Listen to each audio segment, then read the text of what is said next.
Salut tout le monde et bienvenue à Deal avec. Juste le dire, j'adore, Marie-Claude Barrette. De la recevoir déjà, au nombre de fois qu'elle m'a reçu à son émission. Ouais. Écoute, après l'entrevue, je suis rentré à la maison et ça m'a tellement... Je sais pas pourquoi j'ai des flashbacks de toute ma carrière. Le nombre de fois que je suis allé voir, justement, je suis allé à son émission, puis l'évolution de... Que Marie-Claude vienne ici, puis évidemment... C'est un livre ouvert, on le sait. Ouais. Là, ouais. Puis encore plus en format podcast parce que on a le temps et tout. Écoute, ça m'a surpris évidemment jusqu'à quel point que. En fait, je prends ça comme un compliment. Moi, elle a toujours réussi à me faire ouvrir. Ben, de t'ouvrir. De m'ouvrir. Oui, exactement. Ouais. Une grande intervieweuse. Exactement. Et de pouvoir avoir réussi, c'était pas très difficile parce que, comme j'ai dit. Et quand je suis rentré à la maison, on dirait que ça m'a fait apprécier. Tu sais, ce que j'ai toujours dit, ce que j'aime du showbiz québécois, c'est d'avoir accès à des gens que j'admire. Mm-hmm. Puis, je te dis, j'ai pensé un bon bout de la soirée à me dire, wow, quel privilège que j'ai de... Je sais pas, ça m'a touché dans le bon sens, ça m'a vraiment... et donc, et avant de tomber dans les détails, évidemment, 30 secondes marketing. Yes, Marie-Ève. On vous encourage, évidemment, à abonnez-vous. Tu m'écoutes, prends 2 secondes, clique. Absolument, Chaîne absolument. YouTube, Maxime Martin. Parce qu'on l'a dit, si on se rend 10 000 avant Noël... vous pouvez écrire live. Ouais, mais vous pouvez écrire dans les commentaires. Non. Vous pouvez écrire dans les commentaires qu'est-ce que vous voudriez que Max fait pour 10 000 abonnés et il va le faire pour vous. On vient de le dire, 10 000, on fait un show live. Ça va être un party de Noël. Ça va être. Avec un petit extra. Exactement. Non, mais tu sais, il va y avoir toi, il va y avoir un petit extra. Ouais, le petit extra. Fait aucunement prostitution. Le petit extra que vous voulez, vous l'écrivez dans les commentaires. Maxime va le faire pour vous. Que ça soit illégal. Plus ça va être illégal, plus ça va me tenter. Absolument. Oui, parce que ma vie et ma carrière sont rendues tranquilles. J'ai besoin de divorcer. Exactement. Et non seulement ça, mais tu sais, on veut que ça soit un gros party où que ça soit dans toi, Marie-Ève Châteauneuf qui travaille avec nous autres, ma fille, mon gars qui va nous faire peut-être une première partie. Un spécial après-midi ou une soirée, on verra bien. Ouais, ça sera pas juste une coupe d'heure. On essaie d'avoir des invités spéciaux. Fait qu'on se rend à 10 000 puis on se fait. On checkera où après. Évidemment, le Patreon. Oui. Évidemment, pour avoir des épisodes avant tout le monde. Et pas seulement ça, le nouveau segment qui s'appelle Le Point Tournant. Ouais. Et qu'on garde exclusivement sur Patreon pour question d'intimité pour ceux qui se livrent à nous, puis d'une façon différente, puis que justement à l'abri des commentaires des fois un peu. Et aussi que Marie-Claude, en fait, s'est livrée pas mal sur son Point Tournant parce que ça part de très loin, là. Tu sais, je veux dire, on peut juste le teaser un peu, mais tu sais, à part de. Non, tu veux pas? OK, parfait. Non, parce que on sait c'est qui son chum, son mari. Oui, tout à fait. On sait c'est qui son chum. Ben, juste en de dire comme on parle de son chum, ça peut le teaser. Ça peut dire de quoi qu'on parle comme point tournant. Exact. Ouais, exactement. Fait ce qu'on a vécu en couple ensemble à une certaine période être un point tournant pour la famille et tout, et sa carrière. C'est assez pertinent, le fun, très le fun. Right. Donc, Patreon, merci de vous abonner. Et évidemment, le nouveau segment aussi qu'on fait, la question avant de commencer l'entrevue. Ouais, je te pose une question qui datait de mon petit podcast qui n'existe plus malheureusement. Si tu avais. Ça fait 3 fois que tu m'en parles. T'es en deuil. Un petit peu. Mais t'as vu. Oui. Donc, l'univers qu'on est en train de créer. Je sais. Si tu avais une nouvelle citoyenneté à obtenir d'un n'importe quel pays, laquelle voudrais-tu? La réponse est plate en esti, mais ça serait United States of America. Pour vrai? Ouais. Ah ouais, intéressant. OK, non, pourquoi? Je sais pas. Écoute, tu sais, je dis, moi, j'ai fait au-dessus de 30 pays dans le monde. J'étais bien à bien des endroits. J'ai capoté quand j'étais en Finlande. Peut-être la Finlande. Ben, c'est ça. Moi, je vais aller là, mais attends, mais explique pour les États-Unis. Genre, je parle souvent de l'Écosse. L'Écosse, ouais, parfait. Je suis mélangé. T'irais-tu vivre à Edinburgh, ma ville préférée, là? Non, j'irais vivre à l'île de Skye où j'ai été... Non, sérieusement, j'irais... Genre Glasgow ou... Ah non, Glasgow, c'est une ville industrielle. C'est comme Pittsburgh. Ou Belfast, je sais pas. Je mettais Belfast. OK, c'est fun. Mais le côté sauvage de l'Écosse me parle tellement avec les falaises et tout. OK. Fait qu'on va dire Écosse ou États-Unis, mais je sais pas. Mais mettons, dis les États-unis. Pourquoi? Land of the Opportunities? Non, tu connais évidemment ma croyance dans les vies antérieures et tout. Je sais pas si j'ai vécu quelque chose là-bas. Je sais que j'ai déjà vécu quelque chose en Écosse. Ça a été confirmé par plus qu'une médium qui ont la même version. Fait que dans ta face, shut up. Et arrête. Fais même pas de face. Et et là, moi, je me souviens, j'avais un oncle qui avait un chalet à l'île Lamotte au Vermont. C'est juste sur le bord des lignes. Ça prend 1h15 de Montréal. Et je sais pas, dès l'âge de 6-7 ans, là, je te niaise pas, là. Quand on allait là en famille, des fois, j'allais me prendre... C'est comme... Derrière les chalets, t'avais comme des grandes terres et tout ça. Et je suis jeune, je viens de le dire, 6-7 ans. Et ça prenait tout mon petit change pour pas me retenir de partir à courir. Je voulais me sauver aux States. Je voulais jouer au baseball collégial aux States. Quand je vais dans des tailgates, malgré tout ce qui se passe avec l'instabilité politique, puis honnêtement, enlève la politique dans l'équation, c'est le fun. Puis les guns, évidemment. Là, mais tu passes tant que des rednecks. Les rednecks sont drôles, sont accueillants. Ah oui, ils sont super chaleureux. Je sais pas, il y a quelque chose... J'aime tu parlais un peu le côté... un bon exemple. Ici au Québec... on le sait, on en a parlé souvent, c'est mal vu de faire du cash. C'est mal vu de vouloir gagner. Aux États-Unis, c'est un point de repère. Comme... Au Québec, on a le complexe d'infériorité très rapide qu'aux États-Unis, on l'a pas. Puis, encore une fois aussi, dans le podcast que je fais avec Éric Gagné sur le baseball, c'est un autre à checker, Game Over. J'oublie toujours de le plugger parce que on sait comment que je suis très business. Mais tu fais quand même un podcast avec Éric Gagné, c'est pas rien. Allez voir ça, Game Over, quand même. T'sais. Et on en parlait souvent, comme les installations, pas juste au Québec, mais au Canada en général, mais Chris, combien de fois je vois des terrains de baseball avec toutes les poteaux sont croches. C'est un banc de bois, c'est des estrades pathétiques. T'arrives aux États-Unis, moi j'ai été aux États-Unis dans des villes de 5000 personnes. Tu voyais le stade de l'école secondaire, tu sais, peinturé aux couleurs de l'école, avec le logo, le terrain de baseball, nickel, man, mais vraiment, tu sais, ça te donne envie de faire du sport, de bouger. Ici, je trouve ça pathétique, comment que c'est pas attirant de vouloir. Calisse, je trouve qu'on vit encore dans le temps. C'est comme de la misère. À se remettre en question. Ouais. Je sais pas, il y a quelque chose qui se passe. Quand je traverse les douanes, il y a quelque chose qui se passe. Fait que ça serait Écosse ou... mais probablement les States, toi? Probablement Danemark. Tu n'as même pas été? Non. Mais là, faut aller quelque part avant de demander la citoyenneté. Le monde est plus heureux là-bas en général. Ils ont fait des choix de société qui font en sorte que là-bas, mettons une mauvaise journée, c'est 6 sur 10. Tandis qu'ici, une mauvaise journée, c'est 3 sur 10. Puis en moyenne, t'as juste des meilleures journées en général. On a visé le bonheur des citoyens au Danemark, dans tous les pays scandinaves. Pas obligé d'être au Danemark, là, ça peut être en Finlande, ça peut être... Scandinavie. Scandinavie, voilà. Les pays scandinaves. Écoute, c'est à côté de l'Écosse, fait que tu vas en me voir. Bien sûr, absolument, on fait des trips. Exactement. Et là-dessus, on va évidemment commencer. En fait, juste parce qu'évidemment, Marie-Claude Barrette, mon grand défi. Ouais. Et c'est long parce que, on est rendu à quoi, une quarantaine d'épisodes du podcast à peu près? Ouais. Et il y en a une couple qui, que j'étais nerveux dans le bon sens. Patrick Sénécal est un exemple qu'on a déjà donné. Oui, c'est vrai, ça fait... Parce que c'est la première fois que j'y parlais et je le rencontrais. Marie-Claude, on se connaît depuis des années et j'ai vécu le même genre de nervosité. Mais ce que je voulais surtout relever, c'était le défi de voir combien de temps ça allait prendre avant qu'elle me pose une question. Je vous laisse découvrir. Je sais que ça s'appelle Deal avec, on va brasser de la marde. C'est territorial, la politique. Tu fais plus de beatbox. J'ai jamais fait de beatbox. Es-tu vraiment en train de parler de ça? OK. Le podcast à qui, finalement, cette affaire-là? OK, je suis seul, c'est correct. C'est correct. J'invite des chums, là. Fait que, tu sais, j'ai le goût de... Ding, ding, ding, ding, ding. Bienvenue dans mon monde, OK. De un, j'avais out. Je me confesse, on se connaît depuis des années. Ben ouais. Un peu nerveux. Ah, de nerveux. Ouais, dans le bon sens, tu sais, je veux dire, mais tu sais, les gens que t'admires, tu sais, ça a été la même chose qu'avec Patrick Sénécal. C'était comme... Attends, là, tu me mets dans la même case. Hey, j'aime ça, je l'aime assez, ce gars-là. Comment ne pas l'aimer? Oh mon Dieu, quand il écrit de quoi, je capote. Mais écoute, juste là, mais c'est drôle parce que t'imagines un auteur, je l'avais vu dans quelques entrevues, mais tu sais, je veux dire, de voir passer 1 heure avec et voir l'auteur, et voir le... Tu sais, c'est comme...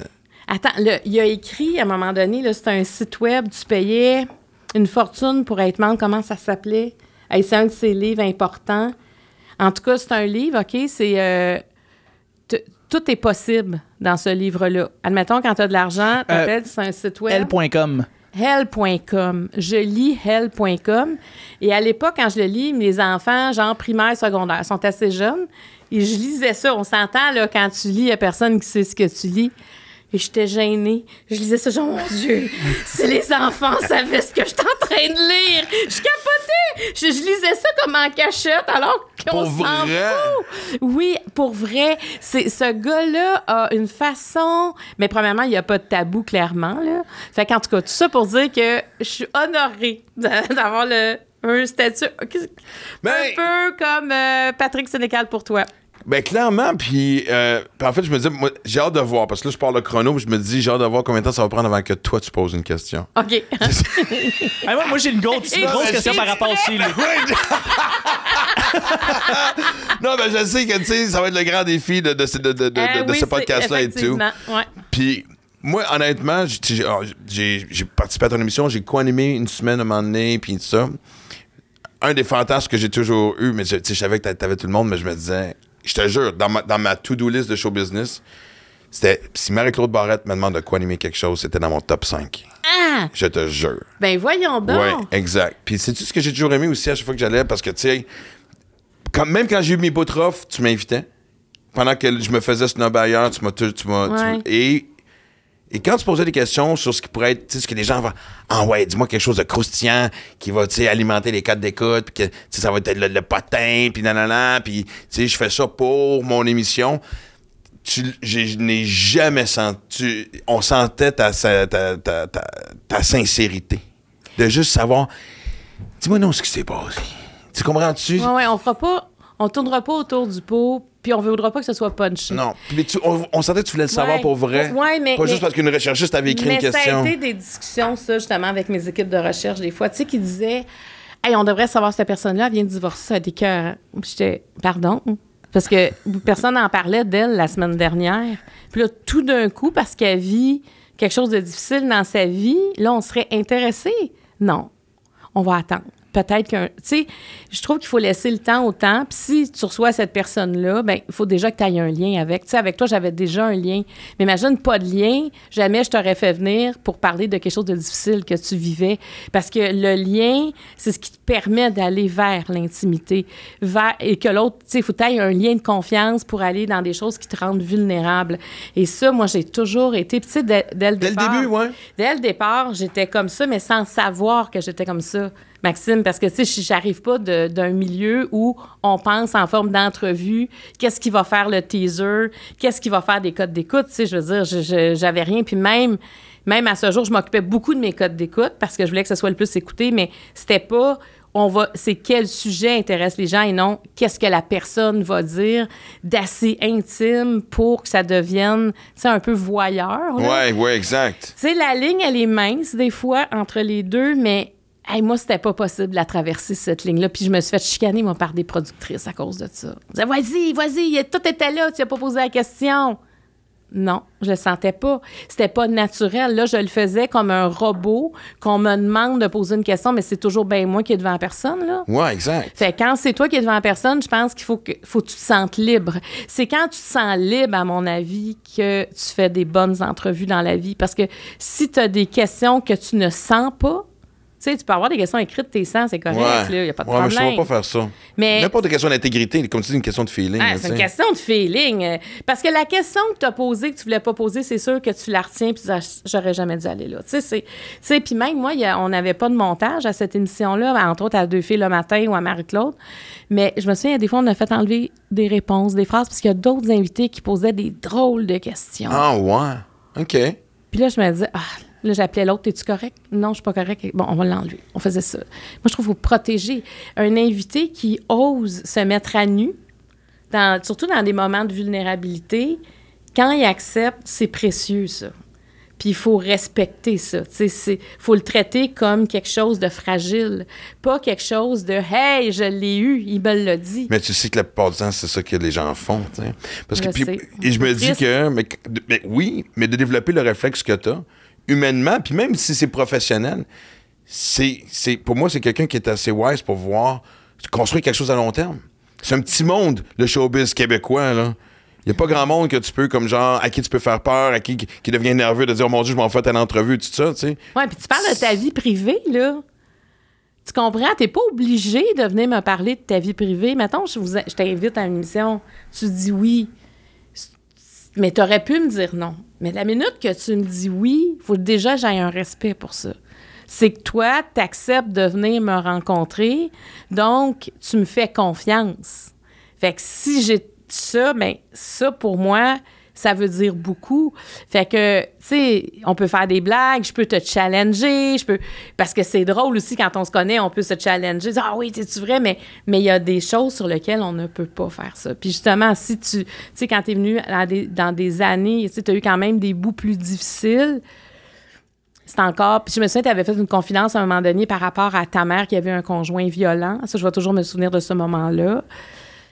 Et je me disais, oh boy, il a vécu ça. Fait que moi, toutes les fois que je te vois, je sais qu'il y a comme un petit gars en toi qui a dû prendre la défense de sa mère un jour. Et ça, tu comprends, t'es faite de ça, là.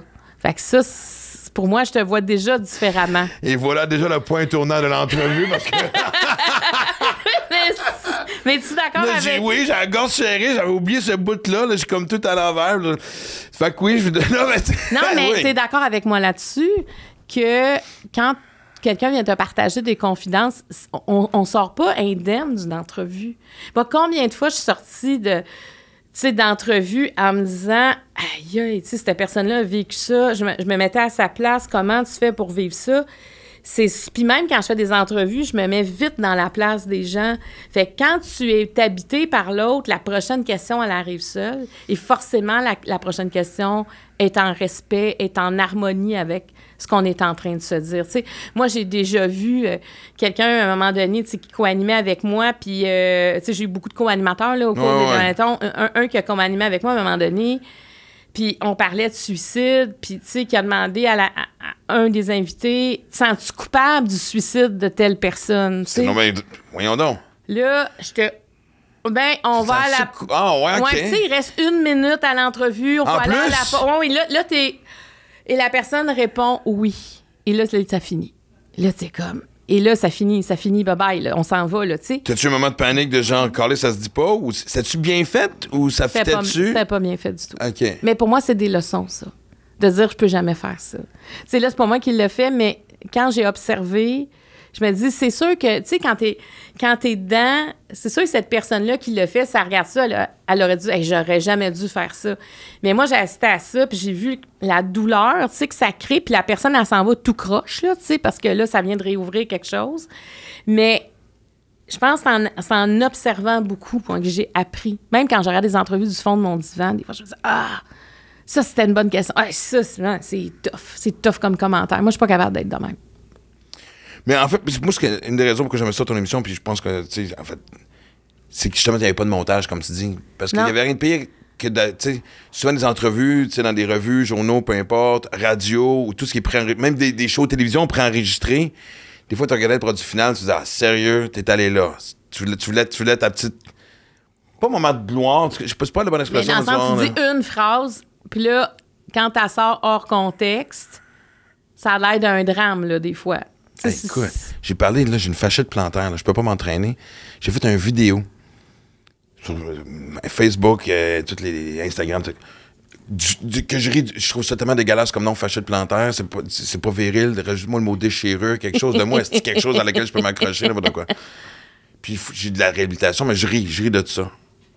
Je m'en vais courir, je m'en vais dans le Charlevoix, je vais faire l'épicerie. T'es-tu correct? Oui.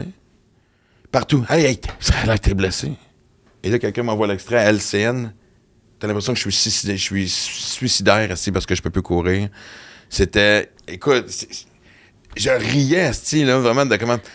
Puis le Journal de Montréal, Hollywood PQ, c'était comme...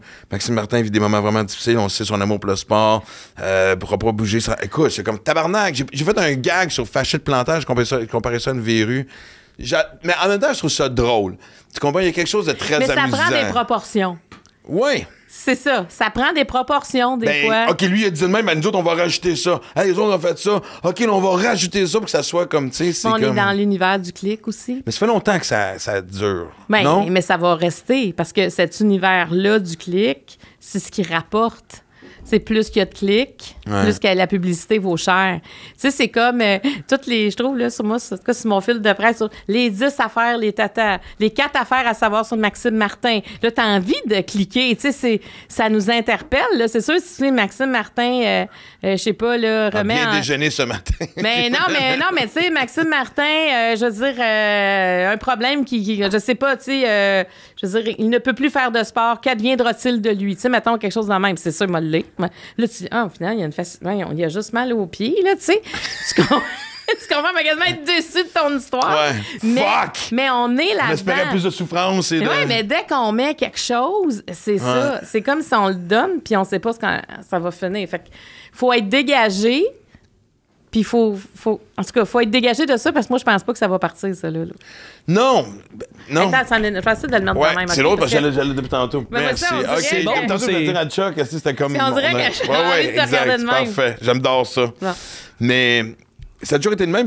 Parce que c'est long, parce que j'ai écrit le deuxième livre, qui n'est pas une suite forcément du premier. Le premier était lourd, là, on s'entend, là, tu sais, ça parlait de cette période-là de ma vie. Et je me suis posé la question pendant que j'écrivais, pas genre je vais réécrire ou dramatiser.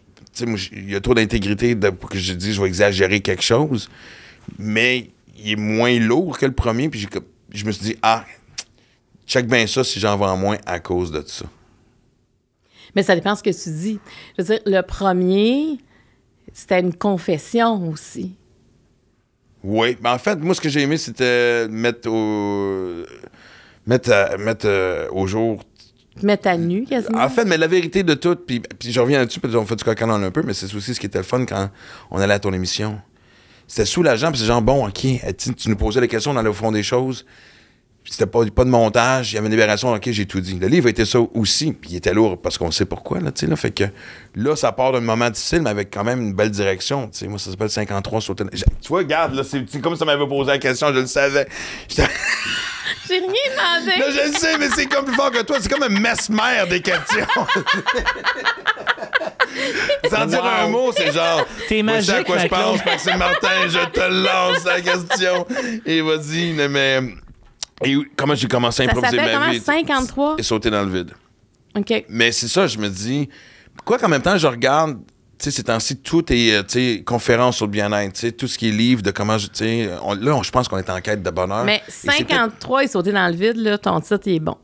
Parce que je pense que dans la cinquantaine, il y a quelque chose qui se passe. Tu sais, moi, par exemple, là, j'ai l'impression que j'avais une grosse charge mentale. Je m'occupais de ma mère, je m'occupais de mes enfants. Là, mon bébé va avoir 21 ans. Ma mère est plus là. Et là, je réalise que ça fait 26 ans que je me suis pas sentie de même. ouais? Ouais, je me sens libre. Tu comprends? Là, il n'y a plus personne qui dépend de moi. Hey, mais ça, la charge mentale, tu sais, ça s'accumule. Tu te lèves pas un matin, puis d'un coup, t'en as. C'est tranquillement. Ça s'accumule. C'est comme si j'avais une éponge qui était pleine, puis là, tout d'un coup, oups, il y a quelqu'un qui l'a essoré. Je suis comme toute... je peux en prendre. Et je suis un peu là-dedans, tu sais. Moi, j'ai 54, puis... On a le même âge. Là, tu dis... OK, mais tout est possible encore. C'est quand quand ma tête revient libre comme ça, là, je vois plein de gens autour de moi, je sais pas si ça te fait ça, mais qui parlent de leur retraite, qui disent, ben moi, il me reste 3 ans, moi, il me reste 5 ans. Moi, j'ai une amie qui l'a déjà pris, qui a décidé, que était infirmière, trouvait ça difficile, qui a décidé de faire un retrait de préventif de travail. Pas forcément des travailleurs autonomes, tu parles, là, des gens qui ont des... Oui, pas comme... Mais non, pas des travailleurs autonomes. Des gens, tu sais, qui sont syndiqués, Des qui ont des profs, conditions de travail, exact. puis bon, après tant d'années, ils ont le droit de prendre leur retraite, puis là, je suis... Hey, moi, on dirait, c'est comme un deuxième souffle à ma vie. Tu te sens-tu comme ça? On est rendu à combien de minutes? Juste On pour est le fun, rendu ça? on est à 15-12. Mais non, à joke à part. Mais c'est ce que j'espérais que ça soit. Puis je me savais que ça allait être ça. Moi, ça a été un moment de panique j'ai pas de me réveiller à 60 ans avec bien des choses sur ma bucket list encore à faire. Puis je C'est trouve quoi, que c'est ça ta passe bucket vite. list? J'avais le retour en France. J'avais... je sais pas. Je sais que je suis en crise à 50 ans. Mais j'aime ça, par contre. Mais ton retour en France, c'est comme tu te lances dans le vide. C'est ça, quand tu dis lancer dans le vide, ça me fait moi, partie. j'ai été là pendant un an, en 2006-2007. Ouais. Ça, juste comme ça allait bien aller, j'avais un petit producteur qui avait pas les moyens forts financièrement. Puis en France, ça marche qu'il faut que tu décides d'avance si tu continues. À l'époque, on louait un théâtre sur 3 mois. Puis tout ça. Maintenant, ils ont plus la culture des comedy clubs qu'on a ici. Ça m'en depuis des années. Puis j'allais dans les restaurants, puis faire des choix en anglais. Je sais pas, j'avais un Comment retour ça, tu parles anglais? J'ai grandi à l'Ouest canadien. Ah, je savais pas. Mais j'ai commencé mon humour en anglais.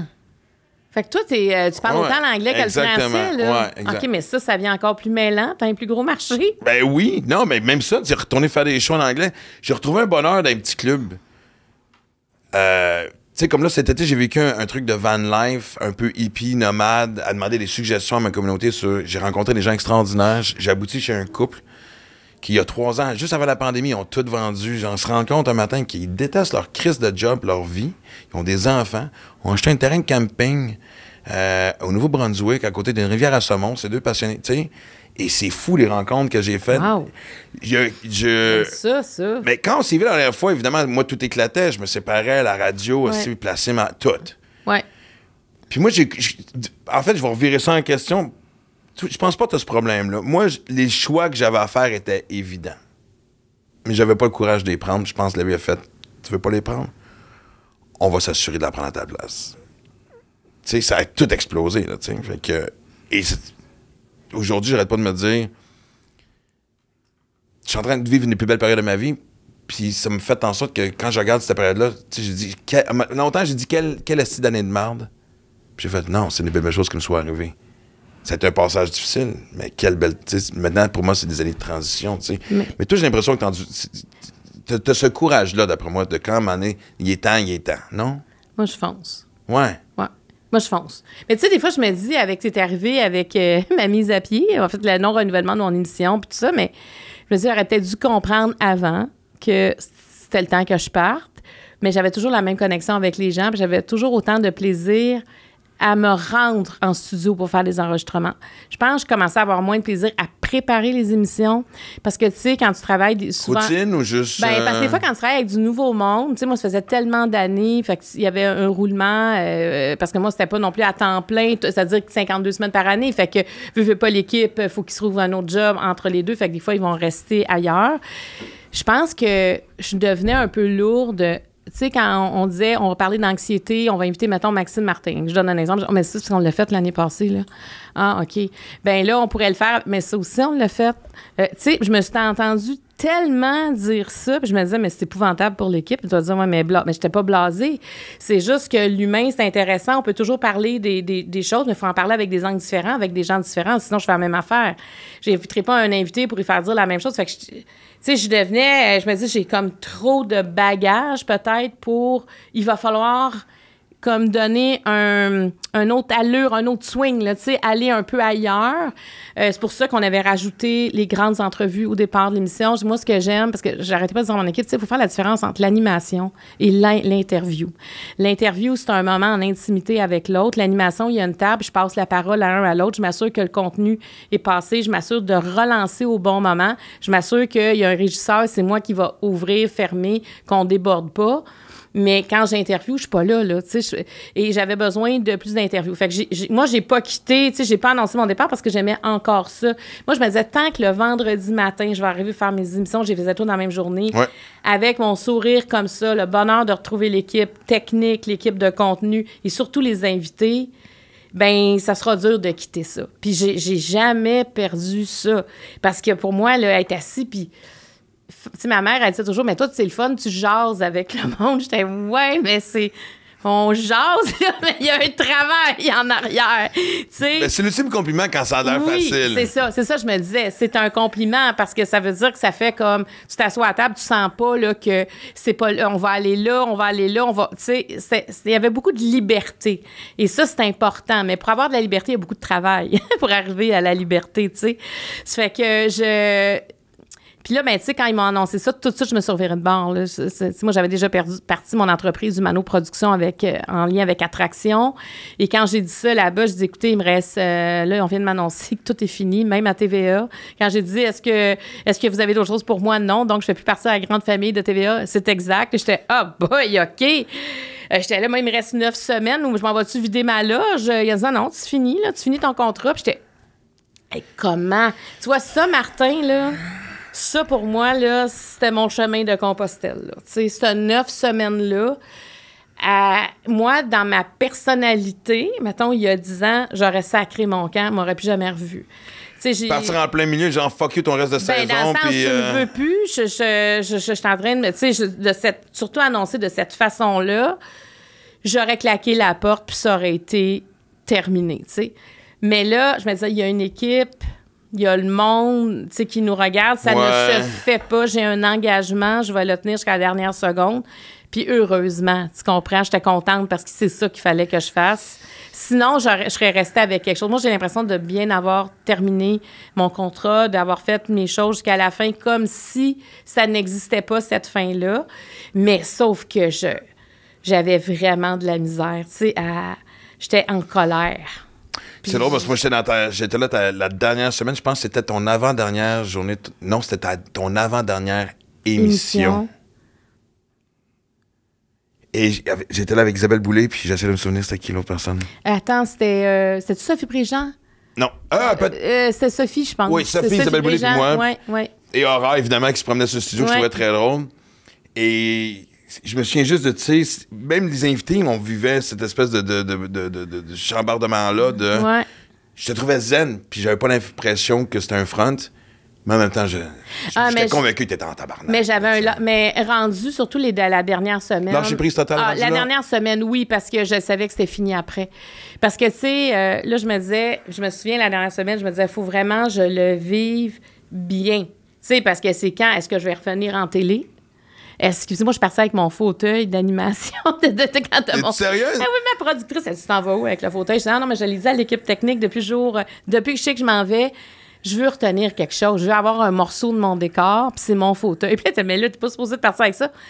Comment ça, pas supposé partir avec ça? Genre, c'était un vol, ça, après... Ben là, au pire, envoyez-moi une facture, là, tu sais, mais moi, je m'en vais avec un bout de mon décor, ben là, ça va être mon fauteuil, puis je suis tellement contente de l'avoir fait. Mais quand je suis partie, là, j'étais absolument zen, parce que j'ai lâché prise. Une fois que toutes les émissions sont finies, tu sais que t'as plus de réunion, tu sais que t'as plus rien. Je savais que quand j'allais partir du parking, c'était terminé. Ouais.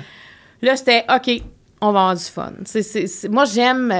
moi, je souligne tout le temps la vie. Moi, mes enfants, ils me trouvent bien rochant. Pour mes 50 ans, ma plus vieille, Angela, elle a pris la parole. Elle a dit, avec maman, t'as une bonne note, tu fêtes ça. T'as une mauvaise note, ben t'es quasiment sur le bord de fêter ça aussi.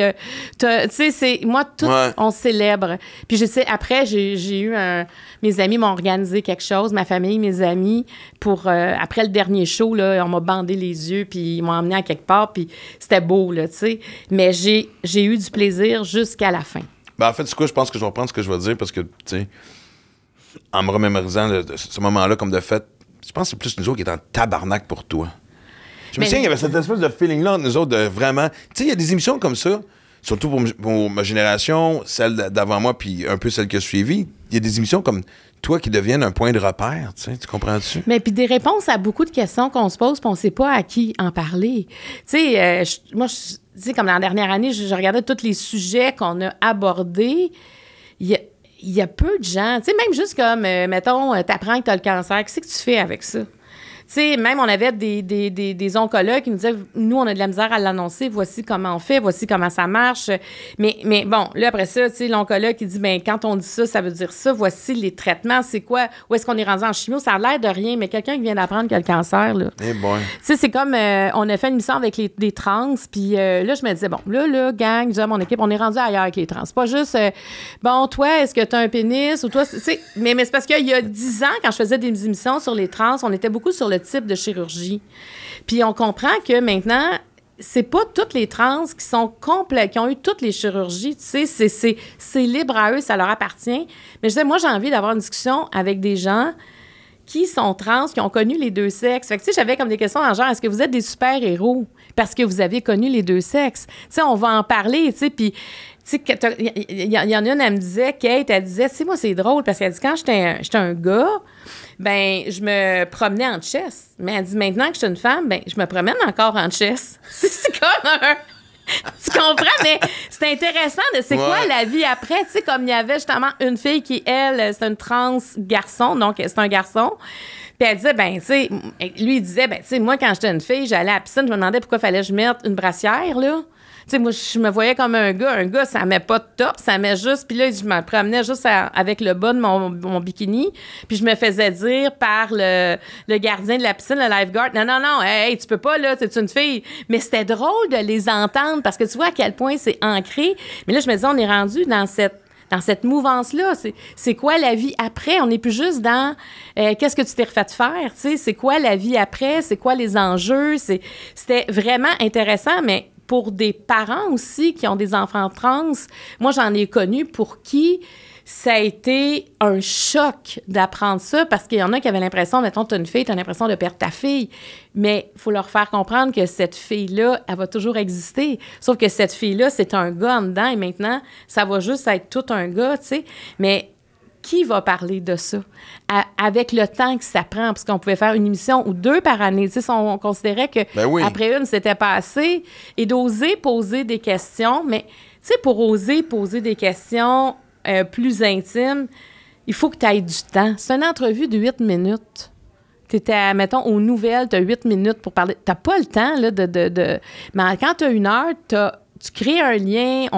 La question, elle aurait de l'air bizarre dans la première minute, mais à la 42e minute, on est rendu là, toute la gang ensemble. Ben, c'est pour ça aussi que, tu sais, en tant qu'invité, en tout cas, moi, je me faisais une stratégie différente quand je savais que j'avais une entrevue, mettons, à radio, qui était 2 blocs de 4 minutes, ou, tu sais, si c'était une entrevue où est-ce que je savais qu'il allait avoir du montage, OK, je m'en vais chez MC. OK, parfait. OK, là, il y avait un jeu d'échecs, veux pas, qu'on était obligé de jouer dans ce petit milieu du showbiz. Moi, je trouve ça dur. Moi, les entrevues trop courtes, je suis pas bonne. Mais non, mais tu vois que les classiques, tu essaies de puncher en tant qu'humoriste, puis OK, mes dates de show, merci, bonsoir et tout. 3-4 affaires, ou encore, tu sais, tu vois quelqu'un, pendant que tu te livres, faut que tu sois vite dans ce que tu as à dire. Des fois, c'est touchant.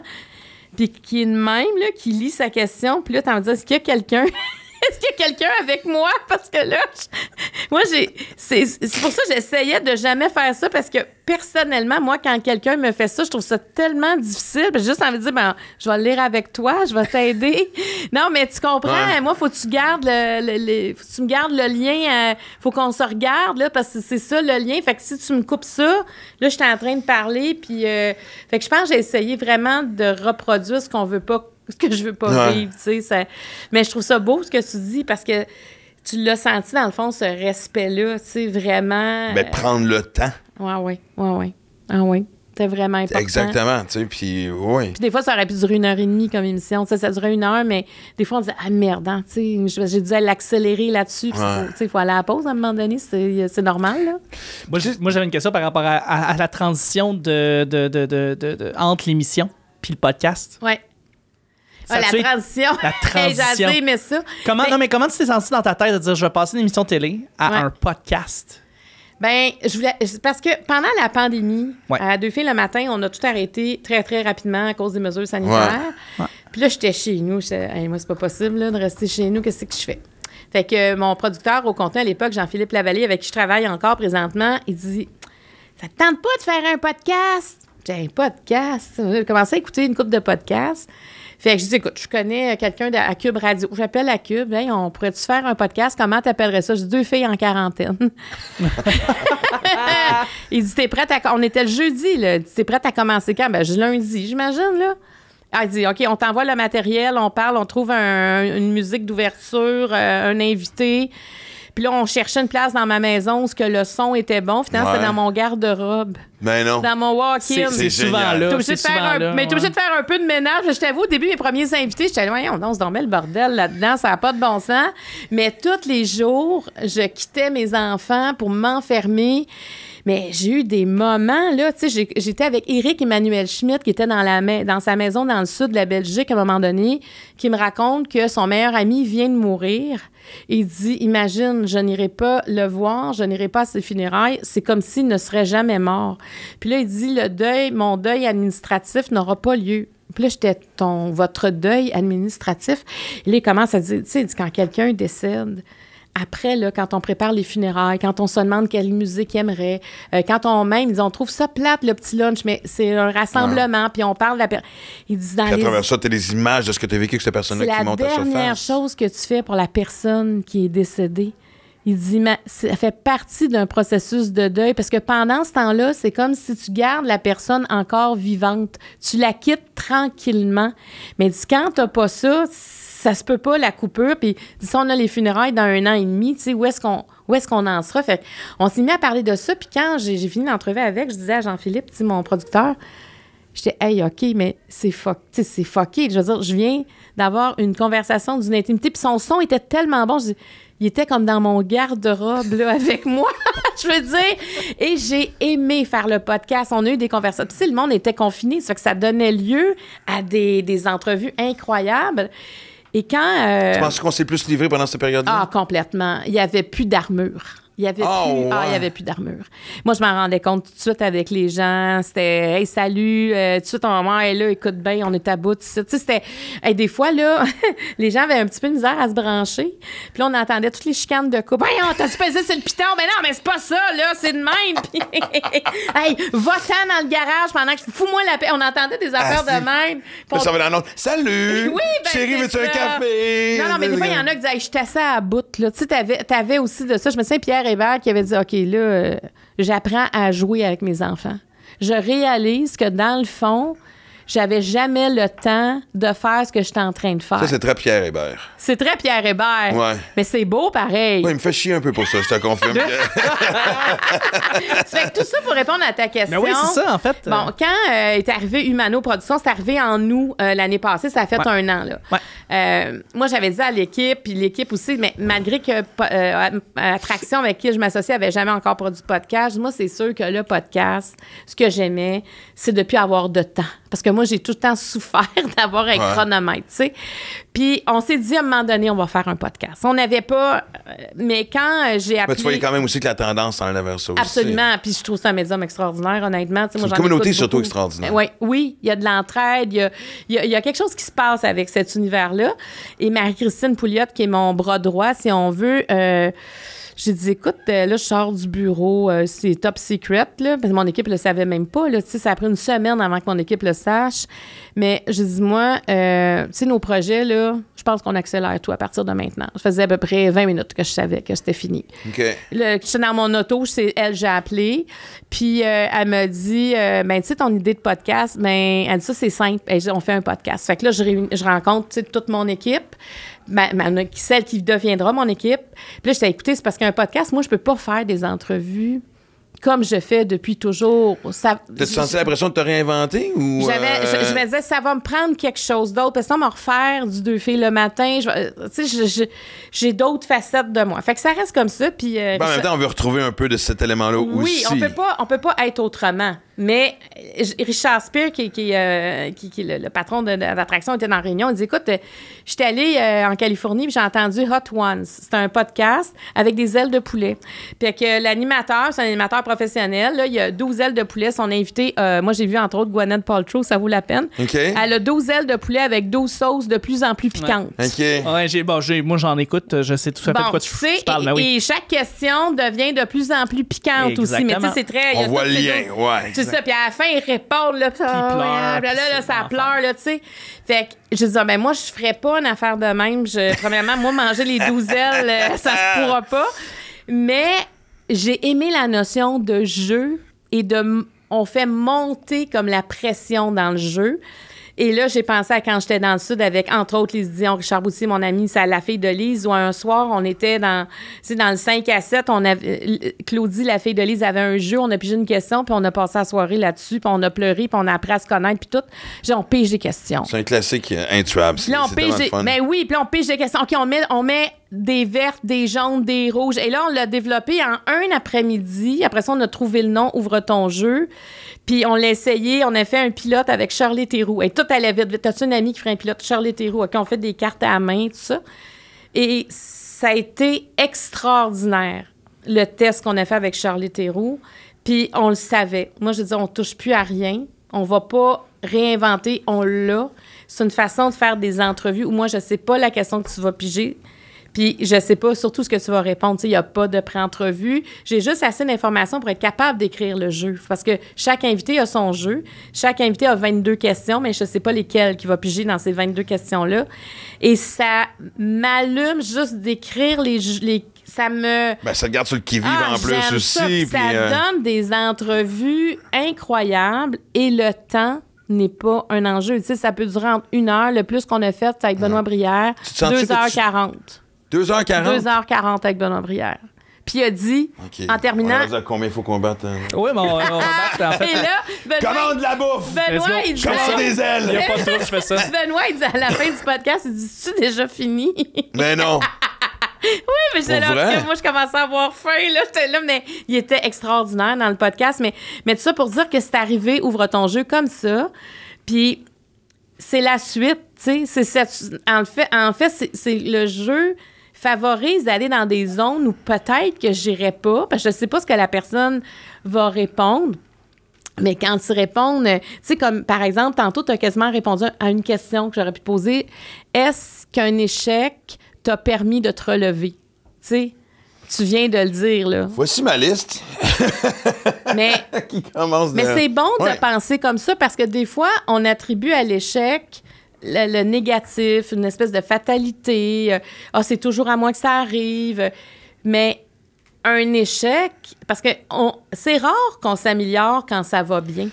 Mais on se questionne pas. Puis, tu sais, je veux dire, en tout cas, moi, je sais que la dualité était là. Tu sais, il y avait une stabilité à laquelle j'avais jamais goûté. Tu sais, c'est ça qui me confrontait surtout, tu sais. Pourquoi ça te confrontait? C'est pas ça qu'on Parce cherche un que, peu? oui, mais à un moment donné, tu sais, je veux dire, moi, j'ai commencé dans 20 ans, j'étais le mouton noir de l'eau. Tu sais, j'étais le seul qui était un peu trash. Mike Ward t'es pas arrivé, McLeod t'es pas arrivé. C'est vrai Merci. que t'étais Fait trash au j'étais départ. tout seul sur mon île. Tu sais, fait que tous mes chums étaient à la radio. Tu sais, pendant que mes chums s'achetaient des Volvo, des maisons, ça arrive sud, moi, j'étais encore en métro dans un 3,5 en ville. Parce que tu comprends-tu? On dit j'étais l'intouchable, on le mettait pas à TV. Sonia Benezra m'a donné, c'est la seule qui... Ah ouais.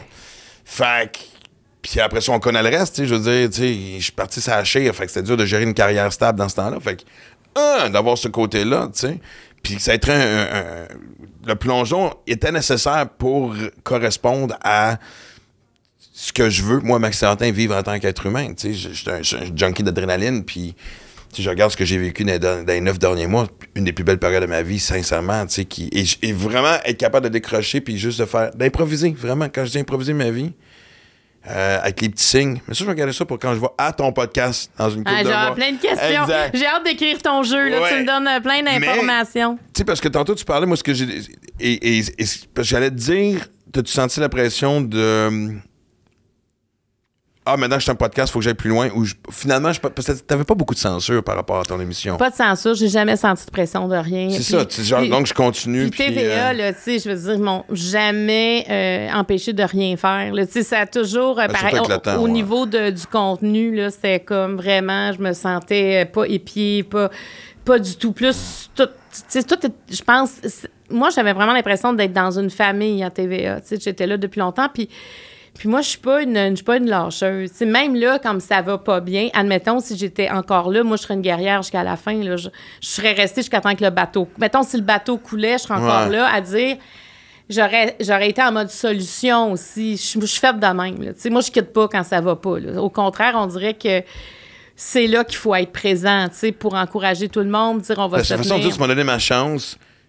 Ben oui, c'est ça. C'est un signe d'appréciation. Mais moi, ce que j'aime de ce qui se passe avec la communauté du podcast, c'est que la télévision avait besoin d'être challengée au maximum. Allez. Pas juste dans sa créativité, dans son humanité. Ouais.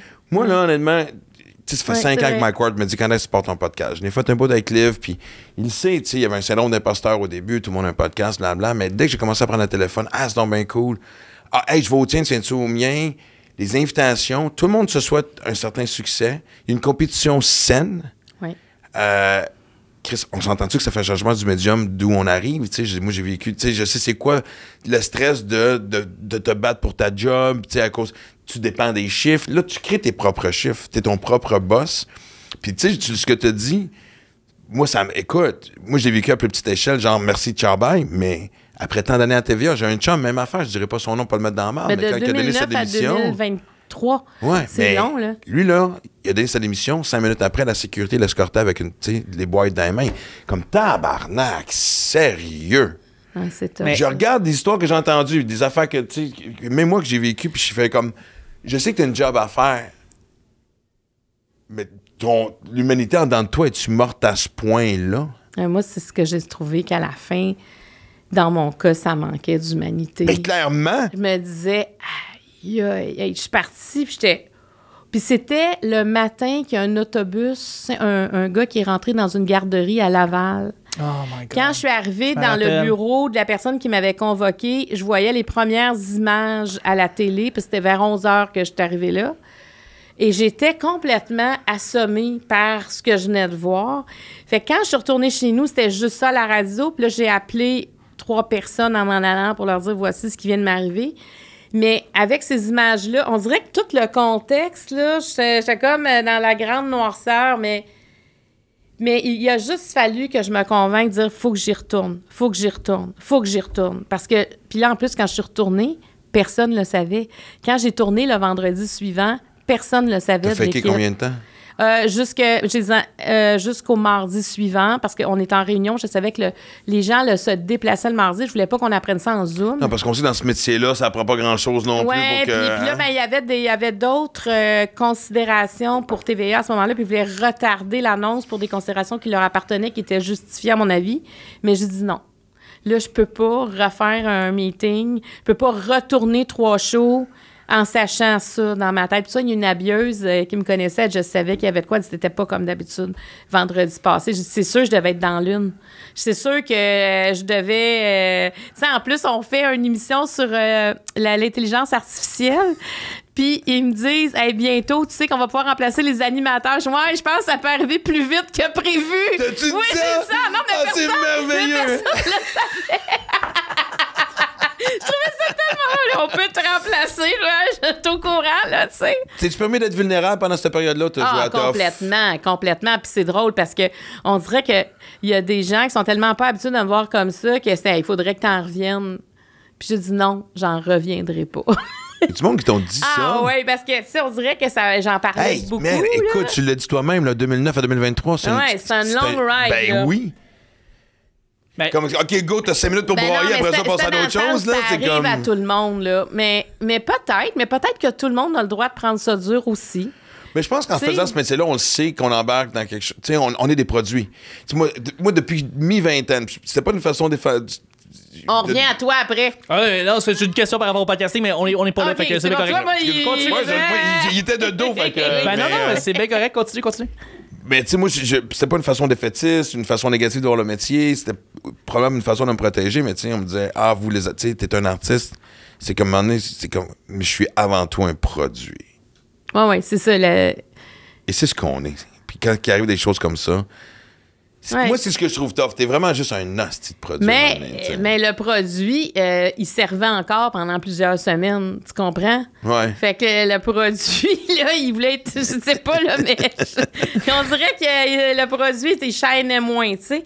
Non, mais dans le sens que je veux pas, tu sais, Non, mais t'as c'est- raison, mais c'est sûr qu'à un moment donné, bon, puis tu sais, il faut que ça se finisse. Mais moi, j'en suis encore sur... Il y a une façon de finir les choses. Ben oui. Malgré tout, là, qu'on soit un produit, il y a une façon de finir les choses sur le plan humain. Et ça, c'est pour ça que moi, j'en ai parlé après. Parce que j'avais pas envie de dire aux gens, non, mais je quitte de moi-même, j'ai autre chose. C'est sûr que ça aurait été mieux, peut-être, mais ça aurait été faux. Fait que moi, c'est pour ça que j'ai posé la question, est-ce qu'il y a d'autres choses pour moi? Est-ce que je fais encore... C'était fondamental, ces réponses-là. La minute, tu me dis, c'est terminé ton émission, t'as rien d'autre, et non, tu ne fais plus partie de la grande famille de TVA. Ma question suivante, c'est, mais qu'est-ce que je fais encore ici? Tu sais, alors vous me voulez encore, je vais revenir, mais je vais pas me taire. Je vais pas me taire, puis je vais pas déformer l'histoire qui en est là. Puis, tu sais, tout le monde me dit, mais tu sais, aujourd'hui, regarde, c'est une bonne affaire. Je veux pas dire ça, parce que les gens qui écoutaient cette émission-là, ils en ont plus d'émission. Je parle pas de moi, tu sais, peut-être que pour moi, dans le disant, c'est le mot, mais au-delà de moi, ils m'ont pas remplacé par quelqu'un d'autre pour animer ce type d'émission-là. Et c'est ça qui a disparu. L'autre fois, je faisais un spécial Les enfants de la télé qui s'appelle Les enfants du matin. Puis on était tous des gens qui avaient animé un show du matin. Et le dernier parce qu'il y avait Salut Bonjour, mais tu sais, Salut Bonjour, c'est plus une émission d'affaires publiques. Ouais, exact. C'est pas tout à fait comme Blablabla ou comme, tu sais, les saisons de Claudine où il y avait aussi les Anges du matin. C'est un autre concept, tu sais, c'est une autre affaire. Mais c'était un peu triste de constater, tu sais, de dire, regarde, ces émissions-là au Québec, alors qu'aux États-Unis, ça marche, les émissions du matin. Ben oui. C'est vraiment important dans leur programmation des émissions tu sais, où on parle un peu de tout.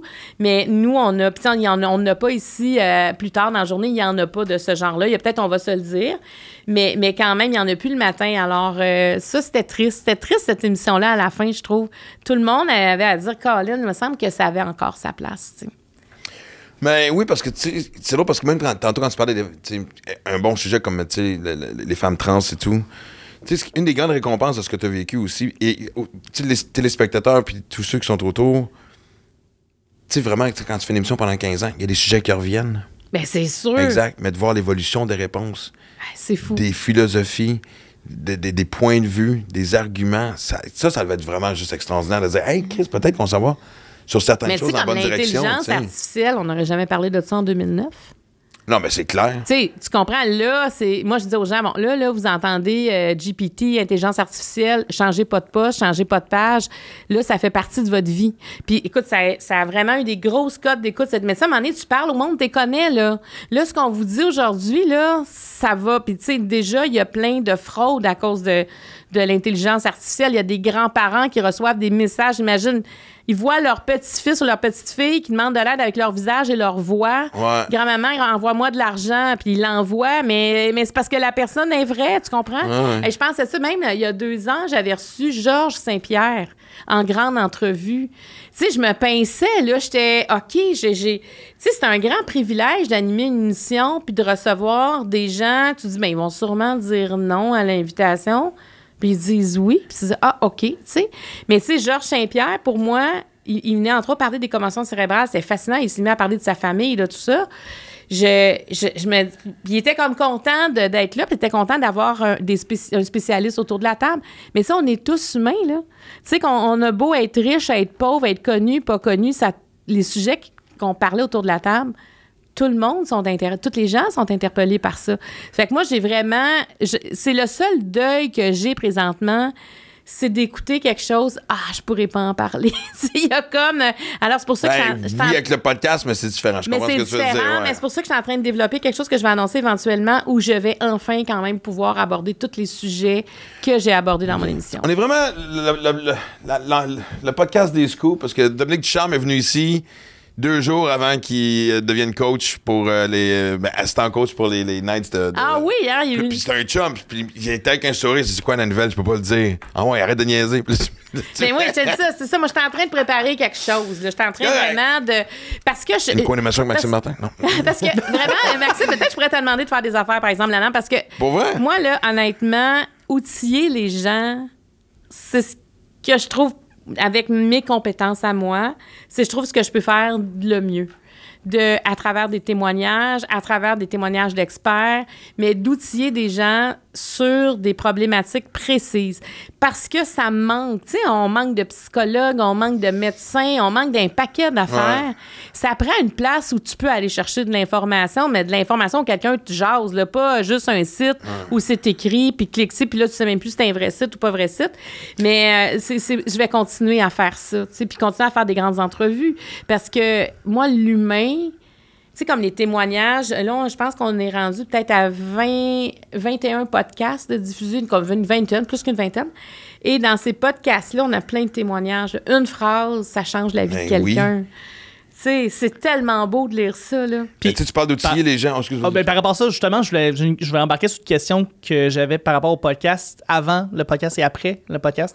Est-ce qu'il y a des choses que les gens t'ont écrit par rapport maintenant au fait que tu fais du podcast que t'avais pas vraiment quand tu faisais ton émission de télé, que maintenant, bon, ça ressort, peut-être que genre, bon, ben c'est plus long, fait qu'on en apprend plus sur l'invité. Ah ouais, t'as raison. Ça, les gens en parlent beaucoup, pas de pause publicitaire. Non, c'est ça, c'est moins dérangeant. J'ai plus d'hommes qui m'écrivent, parce que... Très intéressant. Pour vrai? Très intéressant. Tu sais, on a des reels sur TikTok. Ah ouais. Et, tu sais, la moyenne d'âge sur TikTok qu'on a, si je me trompe pas, c'est entre 24 et 35 ans. Tu sais, ça rajeunit beaucoup la...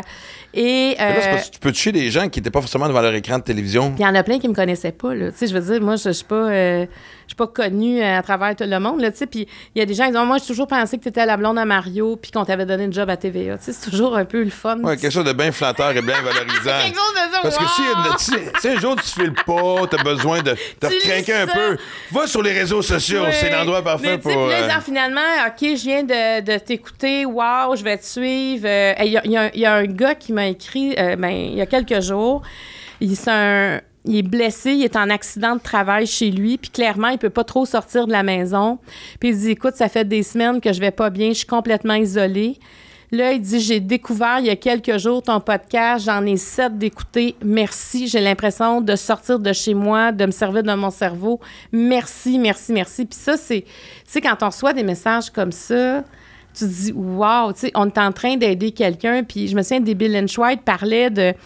Tu sais, parce que moi, je voulais la questionner quand j'allais chez la gardienne, à un moment donné, pour aller chercher mes enfants, il y en avait une qui était vraiment grande. Puis moi, j'arrêtais pas de demander, tu peux-tu aller chercher l'habit d'hiver de Juliette? Jusqu'à temps que je réalise qu'elle avait à peu près l'âge de Juliette, mais c'était juste, elle était grande. Puis je trouvais qu'on... Dans ta tête, donc plus vieille. Ben, plus vieille. Puis ça m'a comme fait de quoi après? Je n'ai pas aux petites, elle, là, dans le fond. On la traite pas comme elle devrait. Puis j'ai posé la question à Debbie, tu sais, parce qu'elle est tellement en grand format. Et c'était tellement émouvant. Elle dit, moi, si tu savais comment je rêve de me faire prendre dans les bras de quelqu'un, mais d'être la petite qui se fait prendre dans les bras. Elle dit, moi, tu sais, il n'y a jamais personne qui a fait ça. J'ai toujours été vue comme un adulte quasiment petite. Elle, ils ont fait sauter des années parce qu'elle était trop grande. Hein? Ouais. Ah, ouais? Ouais. Imagine. Mais là, faut que tu fasses quand même. C'est pas, imagine là, pas la maturité. T'as là, pas. Elle a sauté 2 fois des années. Fait que là, elle était grande, mais elle était pas grande dans sa tête comme dans son corps. Fait que. Mais le nombre de témoignages d'hommes et de femmes qui ont écrit face à ça, dire elle met des mots sur ma souffrance. Ça, là, ça vaut. Tu sais, pour moi, de permettre à Debbie de dire ça dans un contexte où c'est bien dit, tu sais, où elle a le temps de l'exprimer, c'est sûr que je m'ennuie pas de ce que je faisais, tu comprends? Parce que je le fais autrement. Mais c'est d'aller chercher ça, des témoignages, des invités. Ça vaut tout l'or du monde. Mais c'est parce que tu parles tantôt d'outiller les gens.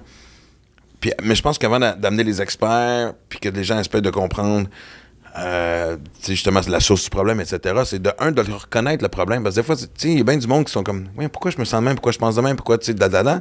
Puis, tu sais, quand il y a des émissions, puis maintenant, avec les podcasts, ce qui est le fun, c'est justement, tu as des gens avec qui, comme tu viens de dire, tu as mis le doigt sur ce que je ressentais. Et même des fois, même sans le savoir, tu sais. Ouais. Fait que des fois, quand tu t'identifies à quelqu'un, c'est ça qui est intéressant. En t'identifiant à quelqu'un, les fameuses phrases magiques dont tu viens, après ça, ben justement, là, pop-up les experts et la voie vers une vie meilleure. C'est pour ça que le titre de ton livre, je l'aime. Parce que des 53 fois, sauter dans le vide. Il faut se pousser dans le derrière. Faut sauter dans ce vide-là. Puis quand on vieillit, on a plus peur des fois du vide. Parce qu'on a peur de perdre. Tu sais, quand t'as rien, c'est facile de sauter dans le vide. Quand tu as des acquis dans ta vie, il y a comment elle s'appelle? Brené Brown. C'est une psychologue, je pense. Elle fait des conférences. Elle est très connue aux États-Unis. Puis elle fait des TED, des conférences. Puis elle en a une sur Netflix, sur le courage. C'est une spécialiste du courage. Brené Brown. Une spécialiste du courage. C'est vraiment excellent. Puis elle raconte à un moment donné, le courage, c'est de rentrer dans l'arène. C'est d'arrêter d'avoir peur et de faire face à son ennemi qui est souvent soi-même. Exact. C'est de dire, regarde, je prends le courage d'entrer dans l'arène et il arrivera ce qui arrivera dans cette arène-là, mais j'y serai allée. Et quand elle parle de ça, c'est tellement intéressant. Puis tu sais, elle parle beaucoup de courage, parce que pour elle, le courage, ça vient avec vulnérabilité. Avoir le courage de se montrer vulnérable, c'est le plus grand courage qu'on peut avoir. Parce que c'est être vrai. C'est le courage de se montrer tel qu'on est, sans artifice. Et ça fait peur, tu sais. Même des fois, en couple, c'est difficile de se montrer vulnérable. Tu sais, t'as peur de décevoir ou c'est pas le bon moment. Mais elle dit le plus grand courage d'une vie, c'est ça. Et j'y crois tellement, de se montrer vulnérable. Donc, ce que tu dis de se lancer dans le vide, c'est de se montrer vulnérable. C'est de ne pas savoir où tu vas atterrir. C'est de pas savoir devant qui tu vas atterrir. Fait que c'est grand, là, avoir ce courage-là. Fait que moi, je te trouve courageux de faire ça. Bien, il y a un côté là-dedans aussi de ce que j'aime de ce qui se passe, c'est contrôler un peu les choses. On en a parlé. C'est un métier qui te dicte souvent quand ça arrête, ce qui se passe et tout. Puis comme t'as peur de ne pas avoir un autre job, des fois, tu vas accepter quelque chose. Ça, j'ai jamais fait ça. Tu l'as jamais fait, mais t'en as eu des offres que t'as dit non. Non, ben, j'ai quand même été chanceux parce que, de un, tu sais, cette carrière-là, elle a monté lentement. Moi, j'ai vécu à 45 ans ce que mes chums ont vécu dans la trentaine, tu sais, fait que... Et j'étais chanceux que lorsqu'on m'offrait des projets, c'était le bon projet au bon moment. Tu sais, je veux dire, la seule affaire que j'ai dû faire pour vivre puis bien gagner ma vie, c'est faire des shows dans des endroits un peu douteux juste parce que j'avais besoin de l'argent, tu comprends? Tu sais, fait que... Mais en même temps, tu faisais ce que t'aimes. Oui, parce que même des fois que Mais j'étais oui. dans des endroits, tu sais, là, tu sais, des vieux Chris d'abord, là, tu sais, là, je veux dire, tu sais, c'est sale, c'est comme, tu sais, dans le fin fond de quelque part. La moitié des gens sont sous, l'autre moitié est gelée. Mais tu sais, moi, vraiment que j'avais, même à travers ces moments-là, il y avait quand même des beaux shows où les gens avaient été juste contents que tu sois là. Hey, parce que dans la tête des gens, moi, les autres, Maxime Martin, tout allait bien, tu sais.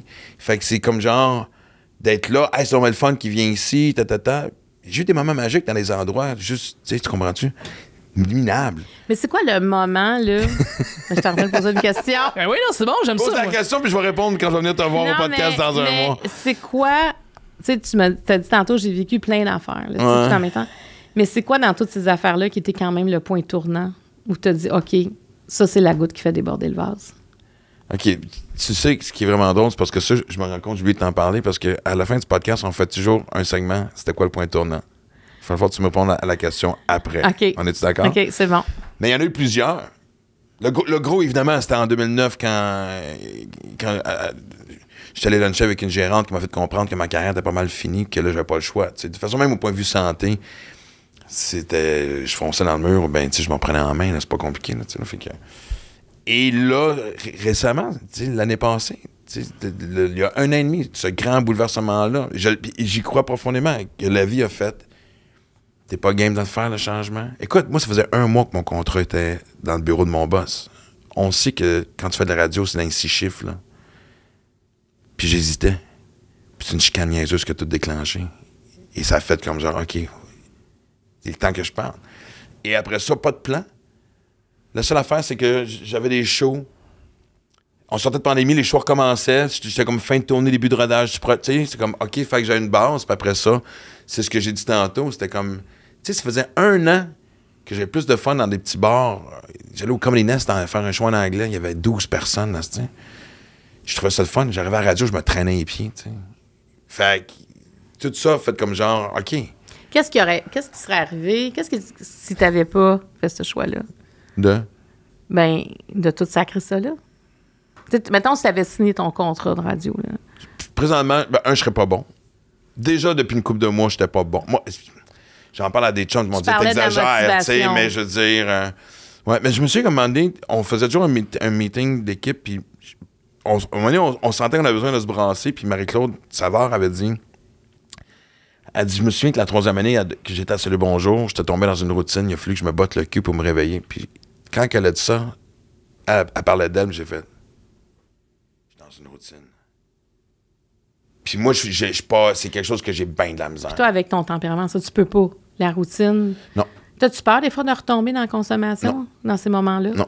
Qu'est-ce que tu fais dans ce moment-là? Tu y penses-tu ou t'as-tu comme des groupes d'entraide ou c'est... Non, parce que c'est rendu, ça il y a fait un plus- deuil qui a fait. Mais Il y a une affaire que je vais avouer dans le livre, je le ferai pas aujourd'hui au podcast, je le ferai peut-être, mais qu'on se voit. Ouais. Pas de rechute, pas de c'est dur à expliquer, mais tu sais, c'est pas de consommation, pas de drogue. Mais en fait, ce qui m'a aidé, ça a été comment que les choses ont vite déboulé. Tu sais, moi, je prenais une break d'une semaine, puis quand on a dit que je prenais un break plus longtemps, première chose, j'ai acheté mon billet d'avion, je suis parti à Paris sans rien savoir. J'ai passé une semaine, je suis allé manger avec une de mes chums le dernier jour. Puis je dis, une chum française, humoriste, Tania Dutel. Puis là, elle me dit, hey, mais... Puis je revenais déjà, comme 2 semaines plus tard, tu sais. On sait pas ce qui se passait, tu sais, en tout cas. Et tout a réussi à tout raconter, la version, pas moi. Et donc, puis là, elle dit, quand le mec te revient, je te présenterai ma prod. Puis là, quand j'ai rencontré la prod, elle dit, hey, tu reviendras, puis on va... un showcase. Puis là, je me rendais compte qu'en lâchant prise, tu sais, je dis souvent comme expression, tu sais, c'est le fun de conduire puis de tenir le volant de sa vie, mais des fois, c'est le fun de juste faire Laissez aller. asti, puis là, la vie va conduire. Fait qu'il y avait un déboulement de... Puis je trouve... malgré le fait que j'ai pas vu à quel point que mentalement, j'étais crissement terre. Je pense que le mot dépression peut... Je pense que pour la première fois de ma vie, je m'en suis claqué une. en me disant que je suis dans une mauvaise passe, moi qui ai toujours été ouvert et qui a toujours encouragé les gens à les consulter, je m'étais éloigné de tout ça. Mais à travers mon monde qui s'écroulait, je voyais aussi cette espèce de point de repère où je sais que ma force dans la vie, c'est d'être capable de partir d'une certaine période de ma vie et en reconstruire une autre. Puis je pense que j'avais besoin de ça. Je me suis souvent posé la question, c'était-tu de l'auto-sabotage? Non. Tu t'es rendu au bout de quelque chose. Je me suis rendu au bout de quelque chose. C'est juste que, tu sais, je veux dire, c'est juste la façon que ça s'est terminé qui est un peu weird, tu sais. Mais sinon, après ça, je savais que j'avais besoin de guérir. Mais il y avait toujours des signes que je m'allais dans la bonne direction. Chaque fois que je montais sur scène, c'était bon. Il y avait toujours des... Puis, tu sais, les signes de la vie. Puis on va finir là-dessus sur le fait que je vais quand même respecter que je parle avec Marie-Claude Barrette, puis que, oui, je vais finir sur une question que Marie-Claude Barrette m'a quand même posée, mais... Puis c'est là-dessus que je base ma vie maintenant, mais c'est...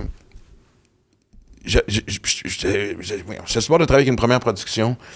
C'était laborieux, puis c'était long, puis c'était très français.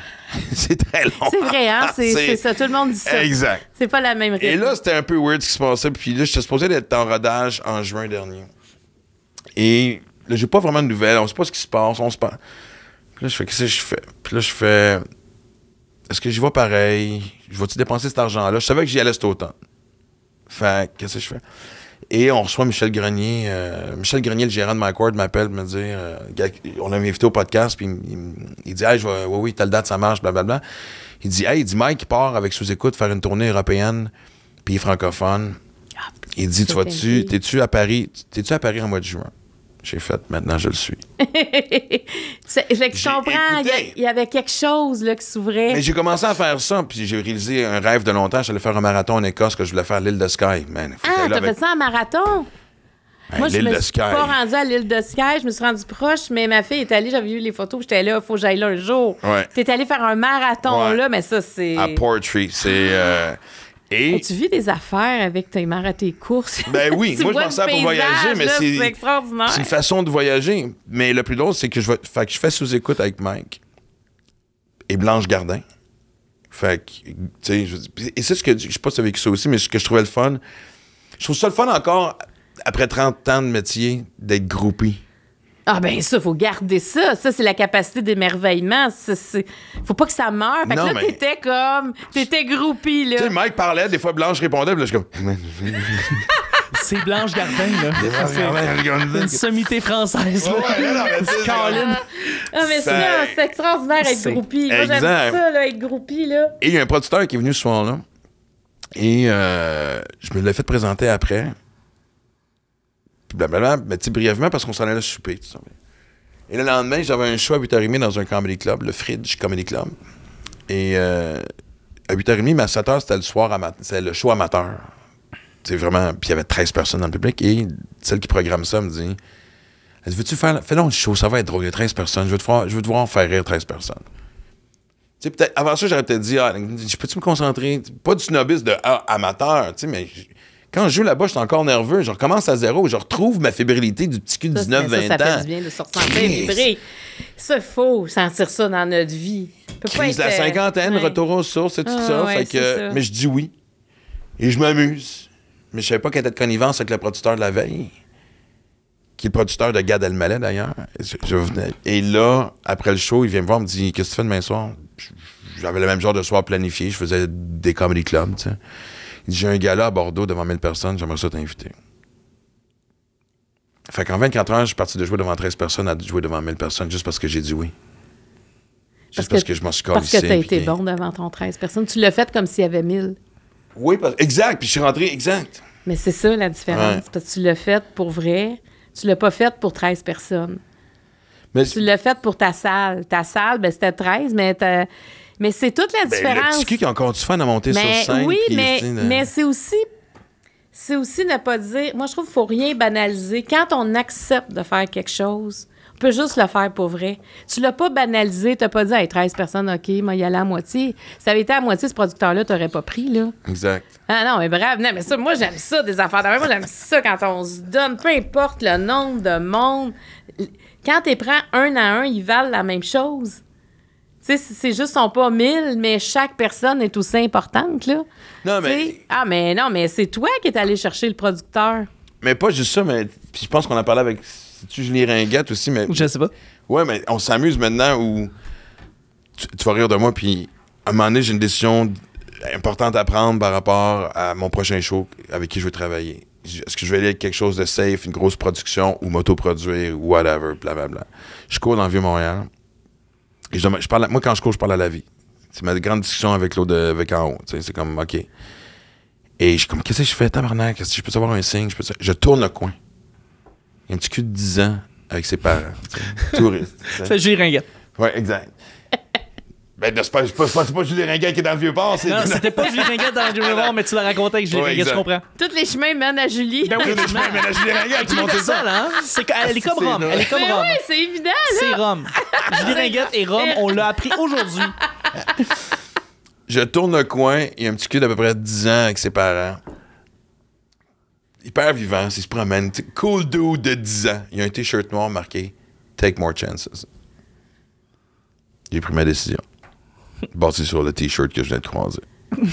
J'ai décidé de m'autoproduire pour le prochain show. Et pas, tu comprends-tu? Et là, ça me fait rire, parce que je suis juste en train de baser ma vie sur des fucking t-shirts, mais Oui. c'est correct. Tu sais, c'est comme... Absolument. Ouais, mais tu cherchais une réponse. Je Tu l'ai l'as eu? Ben oui. Mais Non. t'es-tu de même de fois de temps en temps, toi? Ben moi, oui, souvent même. Ouais. Souvent. Ben, je trouve qu'il faut se laisser imprégner de ce que la vie nous donne. Tu sais, les signes. Nous là, indique. ces affaires-là, tu peux pas l'expliquer. Mais on dirait, tu sais, tu penses à quelque chose, oups, c'est le téléphone. Tu sais, moi, ça fait longtemps que je voulais me produire. Puis là, j'étais tout le temps, comment je vais pouvoir faire ça? Puis quand Richard m'a appelé, je vais aller déjeuner, je m'assois, il dit, moi, j'aimerais ça coproduire avec toi. Je dis, t'es-tu sérieux, là? Il dit, veux-tu y réfléchir? Mais non, je te connais, ça fait longtemps qu'on travaille ensemble. Là, tu m'amènes ça sur un plateau d'argent. Donc, je savais pas par quel bout pogner ça. Je n'avais jamais pensé lui demander ou. Fait en même temps, tu regardes, je m'en vais là. J'ai plus envie tout le temps d'être devant l'écran. J'ai envie de faire d'autres choses. Je veux faire briller les autres. Let's go, tu sais. Puis là, il me dit, mais t'as donc bien de l'énergie. Et moi, là, je revis. J'ai l'impression, tu sais, quand on a parti un parti politique, Mario et moi, on l'a pas parti ça. Mais on était les membres fondateurs de l'ADQ. Ça s'est fait dans notre salon sur la rue Saint-Denis au coin de Villeray à Montréal. Hey là. boy, OK. Ouais, dans notre 5,5, là, on a parti notre parti politique avec plein de monde. Mais c'était exaltant parce qu'on disait, hey, on sait pas où qu'on s'en va, mais on dirait qu'on y va vite. C'était un peu ça. Ça bougeait, ça allait vite, mais l'énergie de créer quelque chose, de voir du monde enthousiasme, c'est ce que je vis présentement. Puis, ça, là, ça fait du bien. Est-ce que c'est payant? Pas du tout. En tout cas, pas pour le moment, pas en tout. Mais je m'en fous complètement parce que c'est pas ça, moi, qui me fait vibrer. Tu sais, tu peux tout avoir en même temps, mais moi, c'est pas ça. C'est ce que je suis en train de vivre, ce que je suis en train de créer avec une équipe parce qu'on est toujours plus fort, bien entouré, des gens qui sont meilleurs que nous dans les domaines. Mais tu sais, trouver les meilleurs dans chacun des domaines, leur faire confiance, puis après ça, tu fais avancer. Là, je suis comme là-dedans. Là, je suis dans une zone pour moi, ça, c'est confortable de pas savoir c'est quoi la direction finale. Moi, j'aime le chemin. Je suis très bouddhiste là-dessus. Moi, j'aime le chemin. Si c'est pas ce qu'on veut, on va changer de chemin. Je m'en fous complètement. Puis si ça marche pas, ben j'aurai du fun à me rendre à quelque part qui peut-être n'est pas la bonne place. Mais pour le moment, écoute, le chemin est là et je gambade sur mon chemin. Et ça, je trouve ça, écoute, fascinant, extraordinaire. Je pensais jamais que ça allait m'arriver maintenant dans ma vie. Mais il faut prendre des chances. Il faut aussi faire confiance. Puis moi, quand quelqu'un m'approche, Maxime, pour me demander de quoi, des fois, tu sais, ça m'est arrivé plein de... Moi, j'ai jamais été avide. J'ai toujours eu des choses. Des fois, je me dis, mais s'il me la demande, il doit y avoir quelque chose que je vois pas. Moi, l'essayer. Tu sais, je suis tout le temps comme ça parce que moi, j'ai pas peur de l'échec. Si ça marche pas, ça marche pas. Puis c'est tout le temps quand on a de l'adversité qu'on comprend des choses aussi. C'est dans l'échec, tu dis, OK, c'était pas le bon chemin. Prochaine fois, je vais en prendre un autre. Mais le chemin sur lequel on est, c'est ça le moment présent. C'est ça. Je trouve que nos jeunes, là, précis, je suis entourée de plein de jeunes, je trouve tellement qu'ils se projettent. Je me dis, hey, profitez de ce que vous avez. Profitez de chaque pas de votre chemin. Vous perdrez jamais dans la vie quand tu profites de chaque affaire que tu as. Parce que tu peux pas avoir une grande déception même si tu n'arrives pas où ce que tu veux. Parce que tu as profité tout le long. Mais si tu vises que la finalité, imagine la déception si tu n'as pris aucun plaisir. Puis en plus, quand tu es sur le chemin, des fois, il y a des chemins de traverse bien intéressants. tu bifurques pas, ben tu m'en revenir sur mon autoroute. Ah, tu sais, non, il y a un petit peu de gravelle de temps en temps et de la garnotte. Mais il faut être capable de vivre avec ça. Et ça, c'est l'expérience de la vie qui fait que la garnotte, on est capable de passer. Des fois, c'est un peu plus lent.